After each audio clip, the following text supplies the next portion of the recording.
Ross Feingold, thank you very much for joining us. We have some breaking news coming in now, where Russia has temporarily suspended civil maritime traffic in waters off Stavropol in Crimea. This comes after Ukraine said it struck the bridge connecting Russia to Crimea with underwater explosives. And we will continue to bring you all breaking news in regard to that situation. We move to the United States for our next story, where it is set to become a battleground of narratives between India and Pakistan as both countries send delegations to Washington, D.C. on the very same day. India's Member of Parliament, Shashi Tharoor, leads India's all-party delegation, while Bilawal Bhutto Zardari leads the Pakistani team. Tharoor, who has been at the forefront of India's diplomatic push following Operation Sindoor, said the presence of both delegations in Washington could raise interest, with the US having the chance to hear both sides simultaneously. He also expressed confidence that India's message against terrorism will resonate despite the challenging media environment. Tharoor criticised Pakistan and China for blocking the naming of the terror group, the Resistance Front, in a United Nations Security Council statement. He also denied US President Donald Trump's claim of mediating a ceasefire between India and Pakistan. Let's listen in to what the Indian leader said. In Washington, we'll have the interesting phenomenon of the Pakistani delegation in America on almost exactly the same dates. They've been in New York, I believe, today and tomorrow they'll be in New York. Thereafter, yesterday and today, I beg your pardon, in New York. Tomorrow onwards, they will be in Washington while we are in Washington on the same dates. So there's going to be some, perhaps, increase in interest because of the fact there are two dueling delegations, as it were, in the same city. The Indian delegation will meet key officials and experts to push India's position, while Pakistan focuses on select strategic capitals like Washington, Brussels and London. We're now joined by Ambassador Suresh Goel, who's a former diplomat, and he's located in the Indian capital of New Delhi. Ambassador Goel, thank you very much for joining us on the programme. With both delegations in the American capital at the same time, is the US being forced to pick a side here, do you think? From what I know in terms of the dates being the same, when the Pakistani delegation is going to be in Washington along with the Indian delegation, it cannot be a coincidence. Because when Washington cleared the dates for the visit of the Pakistani delegation, they knew very well the dates on which the Indian delegation would be there. And therefore, I suspect that it was actually by design or by American design that both the delegations happened to be in Washington on the same day.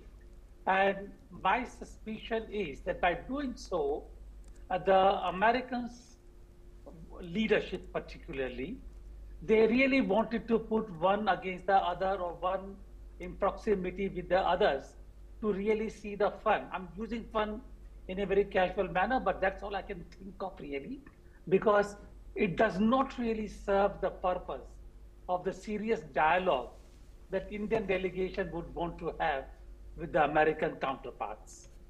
Yes, and Ambassador Goel, Tharoor has criticised Pakistan and China for blocking the naming of the Resistance Front at the United Nations. How significant is this as a diplomatic dispute? Important and rather disheartening, but nothing with which we can't deal or which is going to make a substantive difference to what we are doing in terms of building the kind of a narrative of the war against terrorism that India is fighting. We will continue to fight with that. We will continue to seek international support in this fight. But if they support, good. If they don't support, it continues to be our battle. One thing, Thomas, that I want to add, and maybe it is not really part of your own questions, but the thing is that I've been dealing with this issue in international fora for more than 40 years during my active diplomatic career. And there is a kind of fatigue factor. When the international community say India versus Pakistan, and they begin to look at India in terms of what Pakistan is saying, and at Pakistan in terms of what India is saying, and somewhere a kind of uninterest, I'm not saying disinterest, but uninterest or non-interest develops, where they say it's more of the same really. I think now India has come in the position as an economic power, as an economic entity, as an important political entity, G20, G7, developed the fourth largest economy and so on and so forth. I think the world has to begin to look at India not just as a counterweight to Pakistan, Yes. or counter to Pakistan, but as an economic entity, partnership with which is in their interest. Ambassador Goel, I want to finish on this question. We all remember that day when I don't know about you, but the news flash comes on my phone and I see it, and it's Donald Trump announces the ceasefire between India and Pakistan. A lot of the world still believes that Donald Trump is the man responsible for the ceasefire between the two countries. What's the real story here? I don't know. I really don't know. And do you think that even if I knew, I would talk about the real story on a television in this manner when the government is denying it? No, I don't really know. But that is not either important.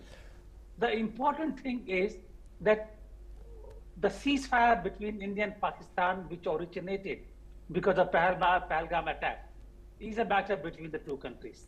They will have to resolve it. If another country comes to mediate, maybe a short-term kind of a feature will come, they will persuade, but it is not a solution to what Pakistan is doing. Till we find that Pakistan actually stops building that international network of terrorists. And USA knows it. Where was Osama bin Laden? They picked him up from Abbottabad. So come on, I mean, they should know what Pakistan is all about before telling us that Pakistan is a different country. No, it's not. Yes. Ambassador Suresh Goel, thank you very much. Always a pleasure having you on the programme. Well, that's all we have time for, and we will continue to bring you more international news updates.